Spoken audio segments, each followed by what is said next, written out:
Assalamualaikum, jumpa lagi bersama Isa Fendi. Masih semangat ya puasanya? Semoga kalian semua selalu diberi kesehatan dan dilimpahkan rezekinya, amin. Di videoku kali ini saya akan membahas tanaman miana yang bolong-bolong, kemudian menggulung, atau mungkin ada hama lain seperti kutu putih dan lain sebagainya. Bagaimana cara mengatasi dan merawatnya? Langsung saja kita simak videonya ya teman-teman. Tapi saya ingatkan dulu bagi teman-teman yang belum subscribe untuk subscribe channel saya. Dan jangan lupa klik tombol loncengnya untuk mengetahui notif terbaru dari uploadan video saya. Stay tune terus ya, dan jangan di skip, barangkali nanti ada ilmu yang dapat kita petik bersama.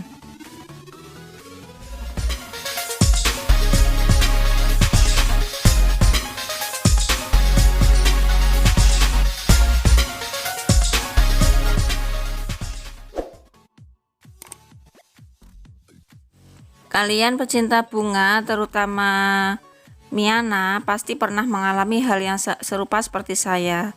Daun bolong-bolong, kemudian daun menggulung ataupun yang jenisnya pasti pernah mengalami. Nah, bagaimana perasaan Anda jika tanaman secantik miana kemudian daun tiba-tiba bolong-bolong gitu ya? Pasti harga jualnya pun juga turun.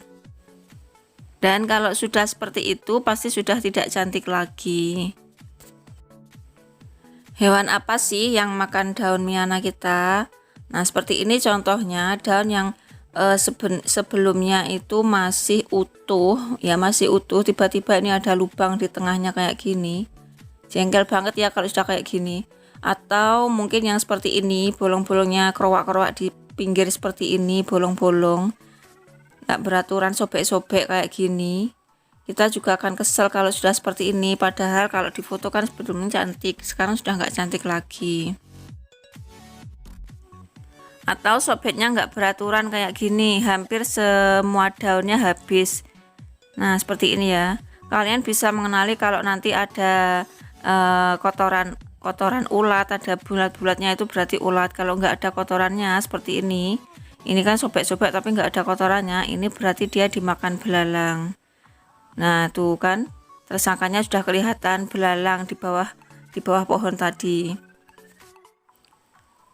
Tanaman sebanyak punya saya seperti ini pasti kan nggak bisa merawat sepenuhnya ya teman-teman. Kadang ada kesibukan lain, jadi kita nggak bisa merawat sepenuh untuk istilahnya membasmi belalang tersebut. Nah, ini sudah ada yang sampai bertelur. Ini cepat sekali teman-teman, kalau bertelurnya itu ada hitam-hitamnya. Kemudian ini juga ada belalang kecil-kecil. Meskipun kecil-kecil seperti ini sudah bisa memakan tanaman kita. Ada lagi selain belalang, yaitu ulat. Ini kebetulan tadi pagi waktu bersih-bersih saya menemukan telur ulat. Telur ulat kayak gini ya, putih-putih panjang-panjang seperti ini. Kalau mungkin nanti ketemu seperti ini tapi tidak ada ulatnya, langsung saja diambil ya teman-teman, biar nanti telurnya tuh tidak menetas.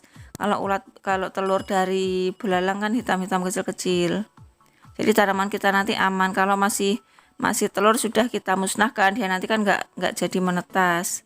Nah, seperti ini juga, ini bukan belalang. Kalau sobeknya seperti ini ada hewan kecil-kecil seperti, nah yang saya katakan seperti tai lalat, ini kecil-kecil seperti ini ya. Ini juga memakan daun kita, nggak kelihatan sih, tapi tiba-tiba daun kita menjadi rusak.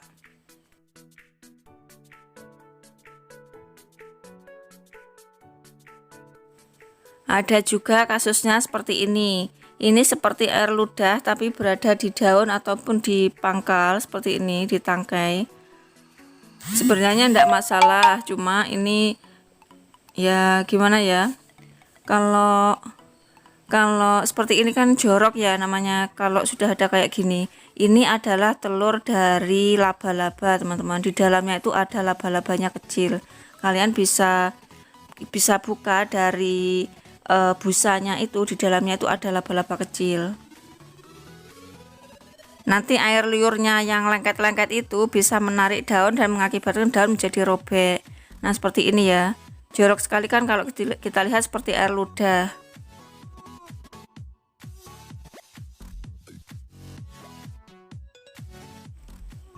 Nah, nanti kalau sudah agak besar menjadi hitam-hitam kecil yang berada di pucuk daun. Ini contohnya juga. Nah, seperti ini ya teman-teman. Jadi daun kita menjadi gripis hitam-hitam tiba-tiba habis. Nah, seperti itu. Itu juga karena dimakan hewan kecil-kecil seperti ini. Nggak kelihatan sih, tapi tiba-tiba kan nggak bisa jadi cantik tanaman kita.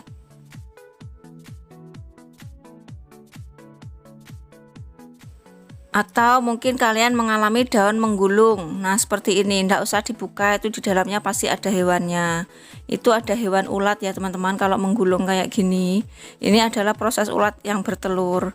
Kalau sudah tahu seperti ini, langsung saja diambil ya teman. Kalaupun nanti disemprot dengan pestisida atau inseksida, nanti dia juga nggak akan masuk, soalnya kan sudah terlindungi seperti ini.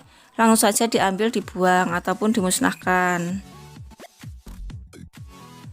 Nah, terus bagaimana untuk mengatasi seperti belalang ataupun kutu putih, kutu hitam, kemudian seperti tadi ya, telur apa itu tadi ya. Nah, itu kita harus sering-sering untuk menyemprotnya, paling tidak 2 minggu sekali. Semprot pakai apa? Pestisida ya.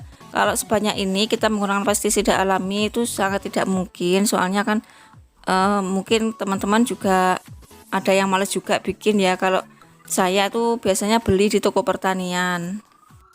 Mereknya macam-macam teman-teman. Untuk mereknya dari pestisida tadi macam-macam. Kalian bisa tanya di penjual di toko pertanian tuh ya. Kalau di Shopee namanya apa itu juga ada. Nanti bisa tanya di penjualnya dulu. Obat untuk pembasmi belalang gitu aja. Kenapa kita harus semprotnya 2 kali seminggu, setidaknya rutin ya. Soalnya sifatnya tadi tidak membunuh kepada belalang ya, sebenarnya tidak membunuh itu. Cuma belalang kita itu pergi ya, belalang yang tadi makan tanaman miana pergi atau minggat gitu ya untuk sementara waktu, mungkin ke tempat tetangga atau bagaimana. Ya, nanti kita harus sering-seringnya nyemprot kayak gitu. Jadi untuk mengantisipasi belalang itu datang lagi. Dan herannya lagi, tanaman yang dimakan belalang tuh biasanya yang daunnya cerah-cerah. Kalau yang gelap-gelap kayak gini jarang sekali dimakan belalang. Nggak tahu juga itu kenapa ya. Atau mungkin yang coraknya biasa-biasa saja seperti ini, dia juga nggak dimakan belalang. Biasa-biasa kayak gini ya.